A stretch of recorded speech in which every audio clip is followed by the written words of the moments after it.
સ્થાનિક સ્વરાજ્યની ચૂંટણીને લઈને આમ આદમી પાર્ટીના વિસાવદરના ધારાસભ્ય ગોપાલ ઇટાલિયાએ દાવો કર્યો છે કે ભારતીય જનતા પાર્ટી તેમનાથી ડરી ગઈ છે, ફફડી ગઈ છે, એટલે તેમના કાર્યકરો અને નેતાઓ પર ખોટી ફરિયાદો કરવામાં આવી રહી છે અને 24 કલાક આઈબી, એલસીબી, એસઓજીના માણસો તેમના ઉમેદવારોની પાછળ પડ્યા છે। ત્યારે તેમણે વધુ એક નવો ધડાકો કરતા શું કહ્યું, વિગતે વાત કરીએ।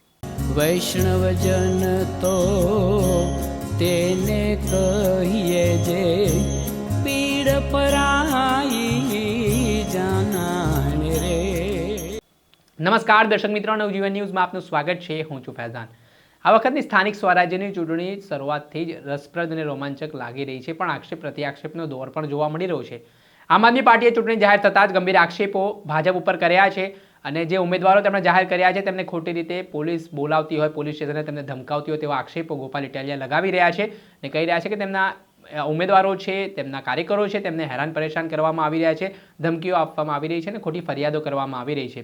જે બાબતે વિસાવદરના ધારાસભ્ય ગોપાલ ઇટાલિયાએ દાવો કર્યો છે કે ભાજપ છે તે આમ આદમી પાર્ટીથી ડરી ગઈ છે, ફફડી ગઈ છે, તેના કારણે આવી રીતે ખોટા કેસો કરીને તેમના નેતાઓને જેલમાં મોકલવામાં આવી રહ્યા છે। પરંતુ સાથે જ તેમણે કહ્યું કે આમ આદમી પાર્ટીના રાષ્ટ્રીય અધ્યક્ષ અરવિંદ કેજરીવાલે જે મુખ્યમંત્રીને પત્ર લખ્યો છે તો તે પત્રમાં એકવાર બેસીને ચર્ચા કરીએ અને આ જે વિવાદ ચાલી રહ્યો છે, તેમાં જે ધરપકડનો મામલો ચાલી રહ્યો છે તેમાં કોઈ નિરાકરણ લાવીએ। પહેલા તો સાંભળો આપ ધારાસભ્ય ગોપાલ ઇટાલિયાને। નમસ્કાર મિત્રો, હું છું ગોપાલ ઇટાલિયા। છેલ્લા 20 દિવસથી આમ આદમી પાર્ટીના મહત્વના હોદ્દેદારો, પદાધિકારીઓ, ચૂંટણીમાં ઉભા રહેનારા ઉમેદવારો, આ બધાની ઉપર ગુજરાતના ભાજપની સરકારે જથ્થાબંધમાં ખોટી એફઆઈઆરો કરી છે।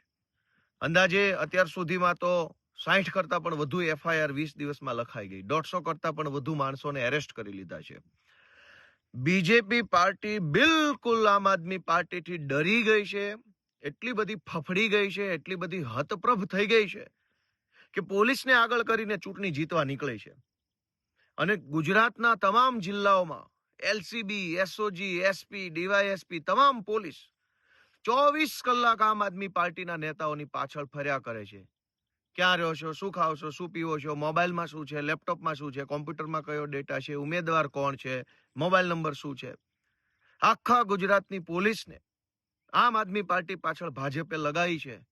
અને વાતો તો એવી મોટી કરે છે કે વિશ્વની કહેવાતી સૌથી મોટી પાર્ટી છે એટલે જીતવાની છે।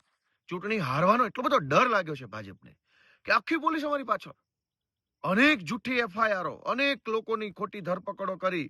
માનનીય અરવિંદ કેજરીવાલજીએ એક પત્ર લખ્યો ગુજરાતના મુખ્યમંત્રીને ગઈકાલે કે તમારા રાજ્યની અંદર તમારી પોલીસ જનતાની સુરક્ષા બુટલેગર ભરોસે છોડીને, ગુંડા ભરોસે જનતાને છોડીને આખી પોલીસ આમ આદમી પાર્ટી પાછળ લાગી છે। તો અરવિંદ કેજરીવાલે ગુજરાતના મુખ્યમંત્રીને મળવાનો સમય માંગ્યો, ત્યાં તો આખી ભાજપ પાર્ટીએ ઉપાડો લીધો અને જેમ ફાવે તેમ વિરોધ કરી રહ્યા છે। મારી ગુજરાતના મુખ્યમંત્રી સાહેબને અને બધા તમામ ભાજપના લોકોને વિનંતી છે કે એક વખત અરવિંદ કેજરીવાલને મળવાનો સમય આપો, એટલે બેસીને ચર્ચા કરીએ કે કેટલો તમને ડર લાગી ગયો છે ચૂંટણી હારવા માટેનો। ધન્યવાદ। આપણે સાંભળ્યા વિસાવદરના ધારાસભ્ય ગોપાલ ઇટાલિયા તેઓ કહી રહ્યા છે કે તેમના નેતાઓ અને કાર્યકરો પાછળ પોલીસ હાથ ધોઈને લાગી ગઈ છે।